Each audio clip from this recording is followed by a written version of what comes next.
Hi, dear cricket fans. This is Ram welcoming you to Cricket Happenings with the report on the second day of the second npower Test match series between England and Bangladesh, which was played at the Manchester in Old Trafford today. Well, England resumed at the overnight score of 275 for 5, and it was Ian Bell and Pryor at the middle.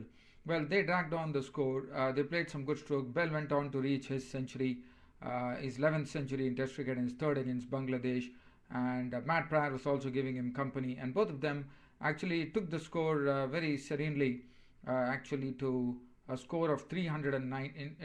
In fact, they took the score to 376. So basically, it was a very huge partnership from 223. It took on the score to 376, with Bell also playing.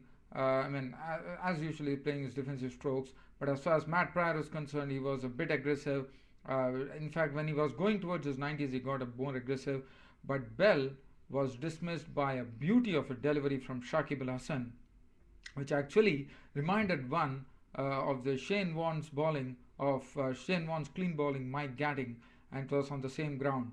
Well, what happened was Shakib Al Hasan produced a beauty of a delivery, which actually pitched on the leg stump and turned and passed the outside edge. It went on to the top of the off stump. So just imagine, and Shakib Al Hasan was just he was absolutely reactionless, and he was just standing there without any reaction. So you can just imagine what a delivery he produced. And well, Ian Bell was absolutely stunned as he walked back, clean bowled by Shakib Al Hasan for 128 of 255 balls with 12 fours and 1 6. And after that, Matt Pryor also missed his century when Shakib Al Hasan actually took his wicket. When he was gone, as I said, he was actually started stroking. When he was reaching his 90s, he started stroking the ball very well and well, but he was stroking one too many, and Pryor paid the penalty as he was caught. Jairul Islam bowled Shakib Al Hasan for 93, missing his century by just 7 runs, and he was into the pavilion for 93 with 9 fours. But that was a good effort, and they were the ones who actually really helped England put up such a good score along with Kevin Peterson. After that, Graeme Swann actually played a cameo knock by hitting a few boundaries with some innovative stroke making, but Abdul Razak actually had him when he was LBW, bowled Abdul Razak for 20. And then Ajmal Shahzad on his debut contributed 5 runs, becoming a victim of Shakib Al Hasan, who actually got 5 in this innings. And Steve Finn was LBW bowled Shakib Al Hasan for duck. Anderson was not out on 2. 419 was the England score. As far as the bowling figures are, Shakib Al Hasan was the best, 37.3 overs, 4 maidens, 5 for 121. Abdul Razak 30 overs, 3 maidens, 109 runs and 2 wickets. 12 overs, 1 maiden, none for 31 for Mahmudullah. Shafiul Islam 21 overs, 2 maidens, 263. Shahadat Hussain 1 for 81, 21 overs, 3 maidens. Well, so 419 was the first innings score of England, and now Bangladesh took strike. Well, as far as Bangladesh innings were concerned, well, what a start they got. Once again, Tamim Iqbal and Imrul Kais gave them a rocking start. In fact, Tamim Iqbal was the man who was responsible for the rocking start, as he started flaying the bowlers all across the ground. And well, Tamim and also Imrul Kais was supporting him well because he was tested by the short ball, but Imrul Kais gave good support to Tamim Iqbal, and both of them had put on a century partnership. It was a very, very firm reply by the Bangladeshi batsman, the opening batsman, Tamim Iqbal and Imrul Kais, putting on 126 for the first wicket before Steve Finn actually had Imrul Kais caught on the hook shot when he was caught by Ajmal Shahzad in the deep. It was a good catch. That was the first catch for Ajmal Shahzad in international cricket. Imrul Kais was gone, caught Shahzad, bowled Finn for 36 of 71 balls with 4 fours. And well, dear cricket fans, the score was 126, and after that, Bangladeshi innings totally folded for 216 with 9 wickets gone for 90 runs. And amidst all those happenings there, Tamim Iqbal's innings stood out. He got his second back-to-back 100, becoming the first Bangladeshi to do so by actually getting on to a century. In fact, he made 108 of 114 balls with 11 fours and 1 6. And Tamim Iqbal just played in the way he could, his typical aggression. He was flaying the bowlers all across the ground, whether it is pace or spin. He was absolutely superb. And well, in fact, Bangladesh actually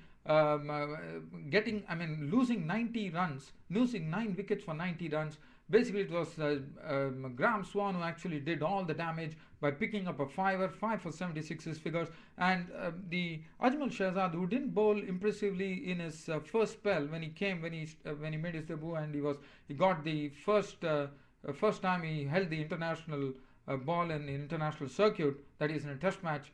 Well, he couldn't get his bearings right, but in the second spell he came there and he had some very good reverse swing bowling and ripped up 3 wickets of the lower order. Well, let's see how it all went there. After Imrul Case was dismissed, was Junaid Siddique's way to go. Swann actually had him caught behind of the ball of his bowling for one. After that, Jairul Islam got a beautiful ball from Swann, which went between bat and pad and disturbed his stumps. Jairul Islam was gone, bowled Swann for 5. Mohammad Ashraful laboured for his 11 runs of 45 balls with just 1 boundary, and that was the time Shahzad came in.